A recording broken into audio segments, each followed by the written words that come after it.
Chapter 4. Isegrim the Obstinate continues his outcry. Who could have silenced him? Passion consumed him to such an extent that he would have braved the lion himself, and he would have died on the spot without realizing it, for he was utterly beyond himself.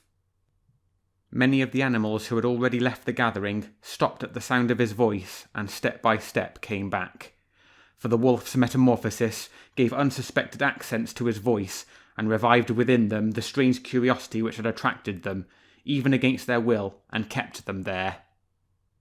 Envy, hate, fury and jealousy had reached their most ardent pitch and restored the wolf to his true nature. And in this way he was all at once more surprising, frightening and compelling than he had ever been before, as though he had suddenly become intelligent in addition to everything else. "Your Majesty, I will speak like Reynard. I scorn to defend myself, and I admit Grimbart's accusations, but never shall one of those avowals, full of regret and shame, fall timidly from my lips. I shall not be like Reynard. You, Snorter, you, Bamber, you, Besant, and you, Grimbart. I know you are not cowards. I know your sharp horns, your murderous antlers, your hard ivory tusks and teeth, your long sharp claws. I know your weapons and your courage, and I defy you as you wish, if you regard me as your enemy. But there is a time for everything, and you will come later. Let me first of all strangle this runaway stinking fox, this red dwarf, who delegates his friends to denounce the actions of others as infamy and crime. Yet, if he behaved in the same way, then that would only be legitimate defence, admirable trickery, amusing strategy. Silence! I am speaking. It was not I, Isegrim, who approached the mastiff, nor was it Tibbert the cat. Surly came to us of his own accord, recalling perhaps how he had spent a whole night running around, pursued and pursuer, as I was myself, on his heels, yet close to his jaws. We were ridiculed together. We took our revenge together. Why not? But for the dog to come to us, it needed a more bitter resentment, spite which had the smell of death. Outram Rufus! Reynard killed him, shouted Bruin the bear. It was a good deed, interrupted Grimbart. I'm speaking, howled Isegrim again. His scorching violence gradually spread to everyone. Towards the east, on the borders of Breviand, a huge purple-coloured cloud rose in the sky, and the sun, as it set, revealed mountains of smaller, light-coloured clouds within it, like a jumble of hills that had collapsed.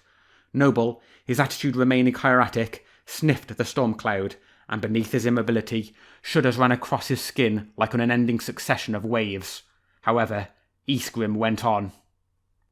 The last words that Outram Rufus cried to heaven were a threat of death to the fox. My dog surely will kill you, Reynard.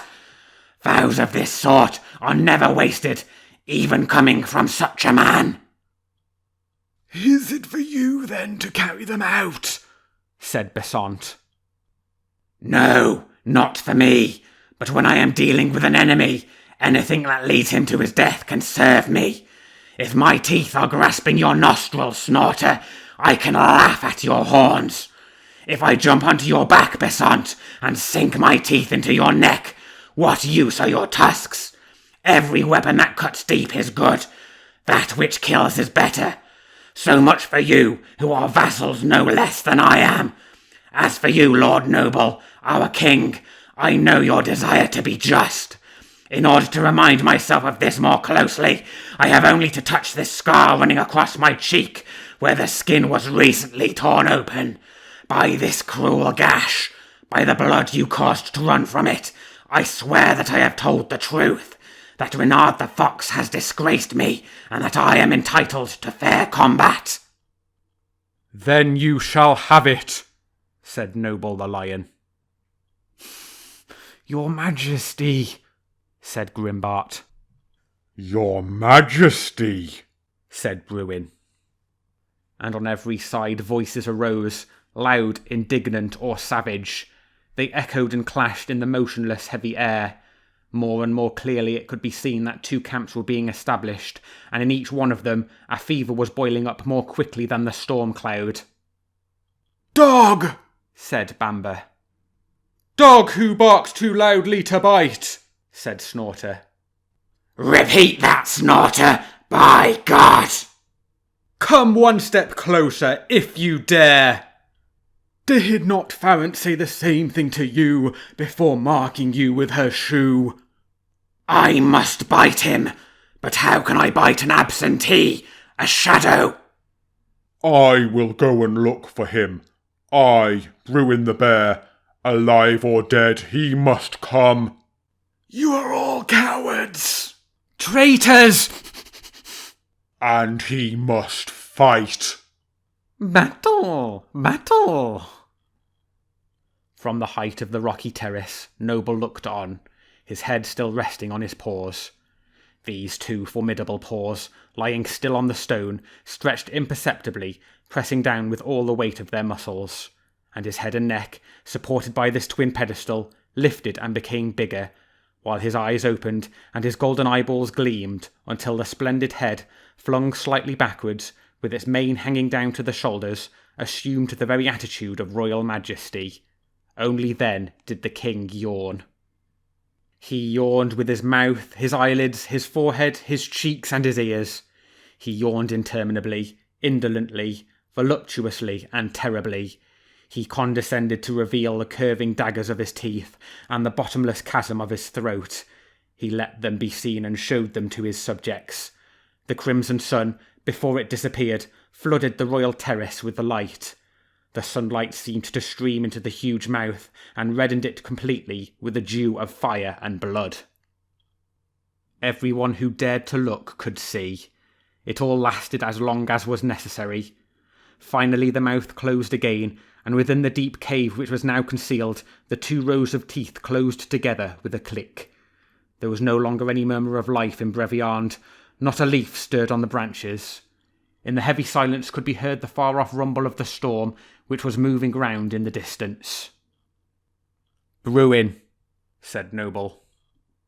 "Your Majesty?" said the bear, rising. "I heard what you said just now. By your tail, which Julia clasped in her hand and did not release, by your hindquarters, which are thus more vast, enlarged like a field bereft of its elm tree, I know that you do not love Reynard. Bring him back, therefore, tomorrow, before evening, but bring him back alive."